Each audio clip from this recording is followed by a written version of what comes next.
శ్రీమాత్రే నమః. ఈరోజు వీడియోలో చాలామంది ఈ బేడీల మీద ఏ అక్షరాలు వేయించుకోవాలి అని అడుగుతున్నారు కదా. అదేవిధంగా అసలు ఎల్లమ్మ తల్లికి మనము ఎల్లమ్మ తల్లి మంత్రం ఆల్రెడీ నేను ఒకసారి చెప్పిన.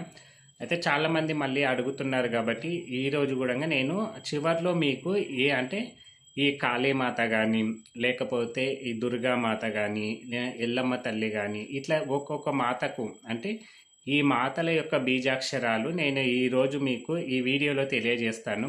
దాన్ని ఒక ఫోటో రూపంలో పెడతాను. చూసి మీరు ఎవరైతే బేడీలు చేయించుకోవాలనుకుంటున్నారో ఆ బేడీల మీద మీది పక్క, అదేవిధంగా బేడీ లోపట 2 సైడ్లు మీరు ఈ అక్షరాలు అనేది వేయించుకోండి. మీరు ఇప్పుడు సపోజ్ ఎల్లమ్మ తల్లి వచ్చే వాళ్ళు ఉంటారు అనుకో, ఎల్లమ్మ తల్లిది బీజాక్షరాలు కడెం ఈ కడెం ఉంది కదా మనకు, ఈ కడెం ఉంది కదా, ఈ కడెం యొక్క మీది భాగం మొత్తము ఎల్లమ్మ తల్లి బీజాక్షరాలు రావాలి. అదేవిధంగా కడెం లోపట సైడు మీకు ఈ లోపట భాగం ఉంది కదా, లోపట భాగంలో మీరు ఓం నమ శివాయ అనేది కొట్టించుకోండి. అదేవిధంగా దుర్గామాత వచ్చే వాళ్ళు కూడా మీది భాగానోమో అమ్మవారిది, లోపటి భాగంలోమో అయ్యవారిది ఓం నమ శివాయాన్ని కొట్టించుకోండి. శివయ్య వచ్చే వాళ్ళు మాత్రం ఒకవేళ మీకు శివుడు వస్తాడు అన్న వాళ్ళు శివయ్యదోమో మీద కొట్టించుకోవాలి. ఓం ఐం హ్రీం శ్రీం శ్రీమాత్రే నమః అనేది అమ్మవారిది లోపల కొట్టించుకోవాలి. మాకు అమ్మవారు రాదు కదా, మేము మళ్ళా అమ్మవారు రాదు, మాకు శివయ్య ఒక్కడే వస్తాడు కదా అట్లా ఏముండదు. శివయ్య మనకు అర్ధనారీశ్వరుడు కాబట్టి మనము ఇద్దరిది కూడా మనం ఎంత శివభక్తితో ఉంటే అమ్మవారే మనని కరుణిస్తుంది అనమాట. ఇక్కడ కూడా అంతే. ఎల్లమ్మ తల్లి మనము ఎల్లమ్మ తల్లి మనకు వచ్చిన మనని ఒక శివశక్తిగానే భావిస్తారు కాబట్టి ఖచ్చితంగా శివయ్య మంత్రం కానీ శివయ్య జపం మనము ఓం నమ శివాయ జపము ఖచ్చితంగా చేయాల్సిందే. మనము ఓం నమ శివాయ జపం మంత్రాన్ని ఎంత పఠిస్తామో అమ్మవారు అంత సంతోషంగా మనకు బయటికి అనేది వస్తుందన్నమాట. అమ్మవారు వచ్చిందని అమ్మవారి బీజాక్షరాలే పఠించాలని ఏమీ లేదు. ఏ దేవుందైనా పఠించవచ్చు. కాకపోతే మనము అమ్మవారు వచ్చిన శివుడు కూడా అమ్మవారి రూపంలోనే ఒకడు. ఎందుకంటే దేవుడికి అనేది ఒక రూపం అనేది ఉండదు కాబట్టి మనము ఏ దేవుడు వచ్చినా కానీ ఆ దేవుడే అన్ని దేవతలు అన్ని దేవుళ్ళు అనుకొని మనము ఒక భావన అనేది మన లోపల అనేది ఉండాలి. అలా ఉన్నప్పుడే మనం అనుకునేవి అన్నీ నెరవేరుతాయి. మనం ఏ కోరిక కోరినా నెరవేరుతాం. అంతేగాని ఈ దేవుడు వేరు ఆ దేవుడు వేరు. ఇవాళ చాలామంది కూడా ఈ శివశక్తులు ఉన్నారు కదా, శివశక్తులు ఏం చెప్తున్నారు ఒక దేవత ఒక పై మీదకి వచ్చిన వాళ్ళు ఈ దేవుడు గొప్ప, ఈ ప్రాంతం గొప్ప అని చెప్తున్నారు 100% వాళ్ళు శివశక్తులు కాదు. మీకు కోపం రావచ్చు ఈ మాట. ఎందుకంటే నువ్వు ఒక దేవుణ్ణి నువ్వు పై మీదకి రప్పించుకున్నప్పుడు అన్ని దేవతలు ఒక్కటే అనే భావంతో ఉండాలి. అంతేగాని ఎక్కడ ఉన్నా ఒకే దేవుడు అనే స్వభావంతో ఉండాలి. కానీ నీవు కూడా మామూలు ఒక సాధారణ మనిషిలాగా ఈ దేవుడికి ఇంత పవర్ ఉంది, ఈ దేవుడికి ఇంత పవర్ ఉంది అని చెప్తున్నావు నీవు నిజంగా శివశక్తివి కాదు. అలా చెప్పకూడదు అన్నమాట. కాకపోతే దేవుడు అన్ని దేవతలు ఒకే స్వరూపము, ఎల్లమ్మ పోషమ్మ మైసమ్మ వీళ్ళందరూ ఒక్కటే అనే భావంతో ఉంటేనే మనం నిజమైన శివశక్తులం అంటాం. కానీ ఈ అమ్మవారు వేరు, ఈ అమ్మవారికి ఒక శక్తి ఉంటుంది, ఈ అమ్మవారు వేరు, ఈ అమ్మవారికి ఇంకొక శక్తి ఉంటుంది, ఈ అమ్మవారు కోరిన కోరికలన్నీ తీరుస్తుంది ఇంకొక దేవుడు తీరుస్తలేడు అనే భావన నీ లోపల ఉంది కదా. అంతే కదా. ఇప్పుడు పలానా వాడు గొప్ప ఇప్పుడు ఇద్దరు వ్యక్తుల వీడు గొప్ప అన్నాం అనుకోండి, వీడు గొప్ప కాదని అర్థం కదా. ఇద్దరు వ్యక్తుల మధ్య భేదం ఉన్నట్లే కదా. కాబట్టి దేవుడి దగ్గరకు వచ్చే వరకు మనం ఆ భేదం చూపించకూడదు. అందరూ ఒక్కటే అనే భావంతో చూపించాలి. అన్ని మాతలు ఒకే మాత. ఇప్పుడు పార్వతీమాత ఉంది, పార్వతీమాత నుంచి ఎల్లమ్మ పోచమ్మ మైసమ్మ వీళ్ళందరూ కూడా అమ్మవారి స్వరూపాలుగానే చెప్తారు. అందుకే దేవుడు వచ్చేవాళ్ళు తొందరగా తల్లిదండ్రుల పేరు పార్వతీ పరమేశ్వర్ల పేరు చెప్తారు కానీ ఇంకొక పేరు చెప్పరు కదా. ఎందుకంటే వాళ్ళ నుంచి ఉద్భవించుండ్రు, వాళ్ళే తల్లిదండ్రులుగా భావించు. భూమి మీద పుట్టిన వాళ్ళకు ఏ ఏ దిక్కు లేనప్పుడు దేవుడే దిక్కు అంటారు కదా. తల్లిదండ్రులు లేని వాళ్ళకు దేవుడే తల్లిదండ్రులు అని అంటారు కదా. అలాగనే అమ్మవారు కూడా ఎల్లమ్మ కానీ పోషమ్మనో మైసమ్మనో ఎవరో ఒకరు ఏదో విధంగా భూమి మీద మన మానవ రూపంలో ఒక అవతారం అనేది సమ్మక్క సారక్క ఒక అవతారం అనేది ఎత్తిండ్రు కదా. మల్లన్న స్వామి అయినా సరే నీలమ్మ ఆదిరెడ్డికి వాళ్ళు పుట్టిండ్రు కదా మల్లన్న స్వామి. అంటే భూమి మీద అవతరించిండ్రు కాబట్టి వాళ్ళకి తల్లిదండ్రులు ఎవరంటే పార్వతీ పరమేశ్వర్లే. ఆది పురుషులు ఆది దంపతులు ఎవరు అంటే మనము పార్వతీ పరమేశ్వర్లుగానే చెప్పుకుంటాం కాబట్టి, అందుకే అమ్మవారి స్వరూపం నుంచి వస్తున్నారు కాబట్టి వేరే దేవతలను మనము వీళ్ళకి తక్కువ వాళ్ళు ఎక్కువ, ఈ దేవుడి దగ్గరికి పోతే ఒక ఫలితము, ఆ దేవుడి దగ్గరికి పోతే ఒక ఫలితం. మీకు ఇక్కడ ఒక డౌట్ రావచ్చు, అట్లా అంటే మీరు కూడా ఇంకా చెరువు గట్టు చెప్తున్నారు కదా మళ్ళా అని డౌట్.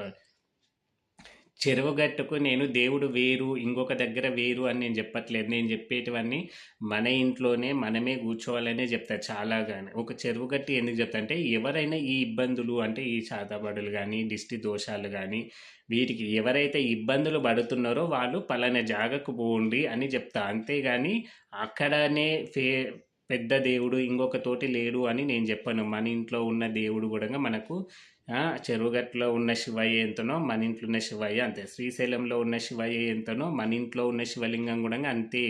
మీరు కాశీ పోయినా కాశీలో శివలింగము ఎంతనో మన ఇంట్లో ఉన్న శివలింగం కూడా అంతే. వేరే ఇక్కడ ఏమి ఉండదు. మన ఉండేది మొత్తం మన మనసులో మన బుద్ధిలోనే ఉంటుంది. మన బుద్ధి మంచిగా ఉంటే దేవుడు మనెంబడే ఉంటాడు. కాబట్టి ఏదైనా మనిషి ప్రవర్తన బట్టే ఉంటుంది.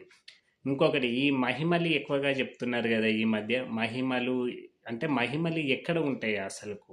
నిజంగా ఒక గుడి దగ్గరికి ఒక దేవుడి దగ్గరికి పోతేనే మహిమలు ఉంటాయా లేకపోతే ఉండవా? అలాంటప్పుడు మీరు చూడండి, బస్ డ్రైవర్లు ట్రైన్ డ్రైవర్లు రోజు పోతూనే ఉంటారు ఆ గుడికి. కొంతమంది ఎంత విచిత్రంగా చెప్తుంటారు సోషల్ మీడియా అంటే, అసలు అక్కడ పాదం పెట్టంగానే మీకు ఏదో జరిగిపోతుంది అని చెప్తారు. అక్కడ మళ్ళీ ఆ ప్రాంతంలో నివసించే వాళ్ళు ఉంటారు కదా.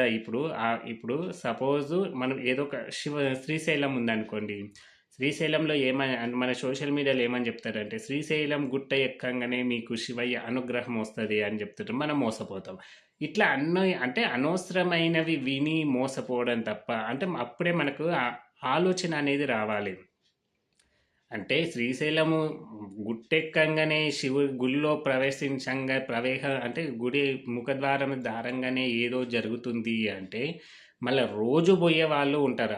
ఆ ప్రాంతంలో రోజు పోయే వాళ్ళు ఉంటారు. అక్కడ ఉన్న వాళ్ళు ఉంటారు. ఆ శ్రీశైలంలో నివసించే వాళ్ళు ఉంటారు. మళ్ళీ వాళ్ళు ఎంతో అద్భుతంగా ఉండాలి కదా. మళ్ళీ లేరే.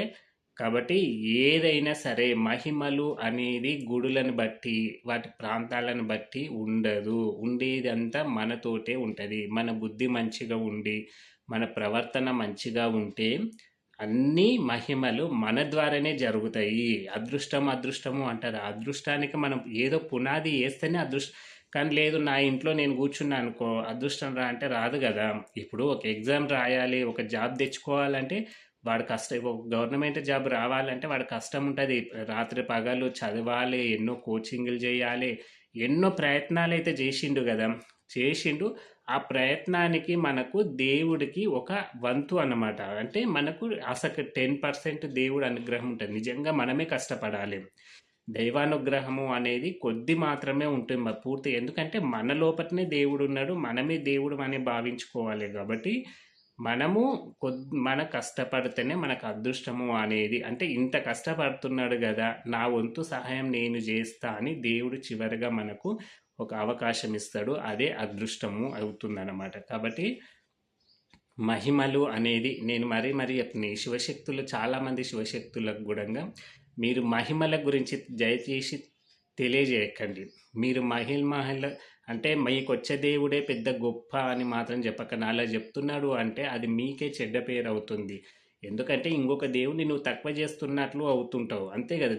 దేవుళ్ళు వేరు కాదు కదా. కాబట్టి దయచేసి ఇలాంటివన్నీ ప్రచారాలు బంద్ చేసుకోండి ఇప్పటికైనా. అలా ఎవరూ చెప్పకండి. అన్ని దేవతలు అందరూ ఒక్కటే అనే భావనతోటి మీరు ఉండండి. అంతా మీకు కూడా మంచి జరుగుతుంది. అదేవిధంగా మీ దగ్గరకు వచ్చే వాళ్ళకు కూడా మంచి జరుగుతుంది అన్నమాట. ఇంకొకటి, ఈ వాకుల విషయాలు కదా. నోరు వస్తలేదు అని చెప్తున్నా కదా. ఈ వాకు గురించి నేను ఎన్నో వీడియోలు చెప్పిన. దయచేసి ఆ పాత వీడియోలు చూడండి, మీకు తెలిసిపోతుంది అనమాట. అయితే ఈ మంత్రోపదేశాలు మీరు ఒకవేళ నేను ఈ మంత్రాన్ని మేము ఉపదేశంగా తీసుకోవాలి అనుకున్న వాళ్ళు, మీకు ఎవరు గురువులు లేకున్నా మీకు గుడికి వెళ్తే గుడిలో అయ్యగారు ఉంటాడు కదా. అయ్యగారి దగ్గర 116 రూపాయలు మీకు తోచినంత 200 ఒకటో ఇచ్చి ఆ యొక్క మంత్రాన్ని మీరు 3 సార్లు అయ్యగారితోటి చెప్పించుకొని, అయ్యగారు చెప్తారు. మీరు మీరు పలికి స్పష్టంగా పలికి మీరు దాన్ని మీరు అంటే మీరు రోజు పఠించవచ్చు. అంటే మీ అంతకు మీరు పలుకుతే అది ఏమవుతుందంటే తప్పు పోతుంది కాబట్టి మీరు మీకు ఇంక మాకు ఎవరు గురువులు లేరు. ఈ గురువులది కూడా నేను చెప్పిన కదా, గురువులు కూడా చాలా అబద్ధాలు ఆడకూడదు. ఈ సంసార జీవితంలో ఉన్నవాళ్ళు నాన్ వెజ్ తినకుండా ఉండాలి, డ్రింక్స్ తాగకుండా ఉండాలి, ఇలా ఏవి చేయకుండా వాళ్ళు ఒక నియమ నిష్టలతోటి ఉన్న వాళ్ళు అయితేనే అసలైన గురువు. వాళ్ళతోటి మంత్రోపదేశం తీసుకుంటేనే మనకు ఫలిస్తుంది. కానీ వీరు ఇంత అంటే ఈ కులాలు మతాలు అదేవిధంగా ఈ దేవుడు గొప్ప, నా పీఠమే గొప్ప అన్నాడు అంటే వాడు ఇంకొక అసలు గురువే కాదు. ఎందుకంటే నీ పీఠంలో ఉన్న దేవుడు ఒకటే, శ్రీశైలంలో ఉన్న దేవుడు ఒకటే, మధుర మీనాక్షిలో ఉన్న అమ్మవారు ఒకటే, కాశీలో ఉన్న అన్నపూర్ణమాత ఒకటే, వేరు కాదు కదా. గురువు అనేవాడు అంతా ఒకటే అనే భావంతో ఉండాలి. అట్లాంటి వాళ్ళతోటి మంత్రోపదేశం తీసుకుంటేనే మీకు ఫలితం అనేది ఉంటుంది. కానీ మనసులో ఏదో పెట్టుకొని మీదికి నటన చేస్తుంటారు చూడండి, అలాంటి వాళ్ళతోటి మనం మంత్రోపదేశం తీసుకుంటే దానివల్ల ఫలితం ఏమీ ఉండదు, శూన్యం అన్నమాట. కాబట్టి మీరు అయ్యగారితోటి, ఎందుకంటే అయ్యగారు అనేది రోజు దేవుడి గర్భగుడిలో ప్రవేశం పోయి దేవుడికి సేవలు చేసేది అయ్యగారు ఒక్కడే అనమాట. అయ్యగారులు ఈ మధ్య చాలామంది బ్రాహ్మణ్స్ వస్తున్నారు, ఇట్లా అలా చెప్తున్నారు. సరే, వాళ్ళని వదిలేద్దాం. కానీ నిజమైన బ్రాహ్మణులు, ఒక గుడిలో పూజ చేసే బ్రాహ్మణులకు వీళ్ళ ప్రపంచంతో కూడా అవసరం ఉండదు. వాళ్ళు ఏదో రోజు దేవుడికి అలంకరణ చేయడము, అభిషేకాలు చేయడం వాళ్ళకి అక్కడే సరిపోతుంది. కాబట్టి వాళ్ళ దగ్గరికి పోయి ఒక 3 సార్లు వాళ్ళకి ఇంత దక్షిణము ఇచ్చి వాళ్ళ దగ్గర 3 సార్లు బల్పించుకొని మీరు రోజు జపంలాగా చేసుకుంటూ రండి. మీకు కూడా మంచి జరుగుతుంది. వచ్చి అమ్మవారు తొందరగా బయటపడుతుంది అనమాట. మీకు ఏ ఇబ్బందులు ఉండదు. చాలామంది దేవుడు వచ్చే వాళ్ళు కూడా మాకు దేవుడు వస్తుంది కానీ మాకు ఇబ్బందులు ఎక్కువ అవుతున్నాయి అనుకుంటారు కదా. వీటి నుంచి కూడా మీరు బయటపడేది తొందరగా పడిపోతారనమాట. అయితే అన్నిటికన్నా ముందు నేను ఒకటే చెప్తాను, ముందు మన ప్రవర్తన మంచిగా ఉండేటట్లు చూసుకోవాలి. సరే, ఇప్పుడు కొన్ని సంసార జీవితంలో సంసారం ముందుకు సాగాలి అంటే కొన్ని పనులు చేయొచ్చు. కానీ ఆ చేసే పని కూడా దేవుడి మీద భారం వేసి దేవుడికి చెప్పి చేయండి. దానివల్ల ఇబ్బంది ఏమీ ఉండదు. ఏ పని చేసినా స్వామి నేను ఇప్పుడు పలానా వాళ్ళని కొట్టాల్సి వస్తుంది, తిట్టాల్సి వస్తుంది, వాళ్ళు నాకు అన్యాయం చేసిండ్రు అని నువ్వే చూసుకో అని వాళ్ళను 2 మాటలన్నా పర్వాలేదు, అది దేవుడు చూసుకుంటాడు. కానీ అనవసరంగా మనమే రెచ్చిపోకూడదు అన్నమాట. కాబట్టి ఏదైనా మన ప్రవర్తన మీదనే ఉంటుంది, మన బుద్ధి మీదనే ఉంటుంది. కాబట్టి ముందు ఇవి మార్చుకుంటే ఎప్పుడైనా మనము జీవితంలో సంతోషంగా ఉంటాం అన్నమాట. అందరూ ఆ పార్వతీ పరమేశ్వర్ల అనుగ్రహంతో అందరూ సంతోషంగా ఉండాలని కోరుకుంటున్నాను. జై శ్రీరామ్.